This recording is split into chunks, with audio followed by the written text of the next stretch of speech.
आप बैंकिंग व्यवस्था से जुड़े रहे हैं, अच्छे पद पे रहे हैं, बैंक यूनियन में आपका एक नाम भी रहा है। क्या कारण है दिन पर दिन आप जो देखते हैं कि ये बैंक कर्मचारियों की जो आत्महत्याओं का सिलसिला ये क्यों बढ़ रहा है? ये युवा बैंकर जो हैं, जो युवा हैं 35 साल 36 साल, वो आत्महत्याएं कर रहे हैं। बैंकों में जो काम का दबाव है, जो वर्कफोर्स कम है, जो प्रेशर रहता है, जो ह्यूमिलेशन होता है, जो विक्टिमाइजेशन होता है, और जिस तरह से व्यवहार उच्च अधिकारियों द्वारा किया जाता है, तो उसका दबाव बहुत से युवा बैंकर झेल नहीं पा रहे हैं। आपने ये टारगेट पूरा करना है, ये काम पूरा करना है, एनपीए की रिकवरी है, उसी की मात्रा में जो कर्मचारी हैं वो भी कम हैं।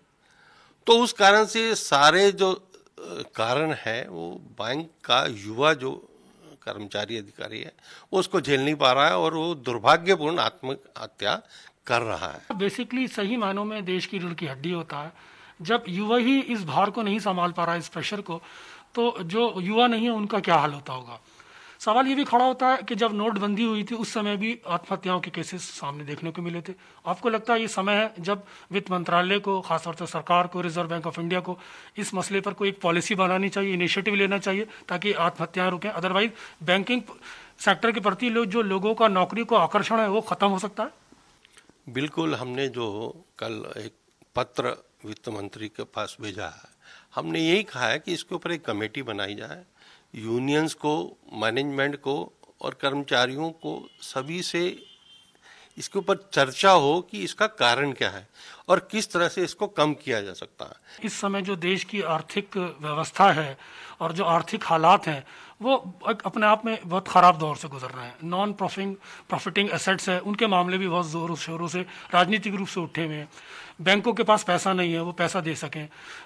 बैंक एम्प्लॉयर्स पर, जो काम करने वाले कर्मचारी, उन पर और दबाव है दिन पर दिन। आपको लगता है ये आत्महत्याओं के केसेस आने वाले समय में और बढ़ सकते हैं? मैंने कहा ना कि अगर ऐसा ही चलता रहा, यानी प्रॉपर रिक्रूटमेंट नहीं हुई, प्रॉपर उसको जो उसकी सैलरी है उसका रिवीजन नहीं हुआ, प्रॉपर उसके साथ व्यवहार नहीं हुआ, उसकी ह्यूमिलेशन हुई, उसकी ट्रांसफर्स उसके अकॉर्डिंगली नहीं हुई। बहुत सारे केसेस आते हैं कि महिलाएं हैं, वो बेचारी सरकार के दिशा निर्देश के बाद भी कि महिलाओं को अपने स्पाउस के साथ उसको रखना है, उनकी रिक्वेस्ट पेंडिंग रहती है। पत्नी कहीं काम कर रही है, उनके पति कहीं काम कर रहे हैं, बच्चे कहीं हैं। यानी बैंकों में मानव संसाधन नाम का डिपार्टमेंट तो है, लेकिन मानवता नाम की चीज आज बैंकों के प्रबंधन में समाप्त हो गई। तो ये थे अश्वनी राणा साहब, जिनका ये कहना था बैंकों के अंदर मानव संसाधन विभाग तो है लेकिन मानवता नाम की चीज़ बिल्कुल समाप्त हो गई है। समस्या बहुत गहरी है जिसको बहुत गहराई से सोचने की ज़रूरत है। अगर इस समस्या को समय रहते नहीं सुलझाया गया तो आने वाले समय में जो लोगों का बैंकों के प्रति नौकरी करने का जो आकर्षण है उस पर एक बुरा प्रभाव पड़ सकता है। कैमरामैन रमेश के साथ बिलाल सफजोरी, स्वराज एक्सप्रेस, दिल्ली।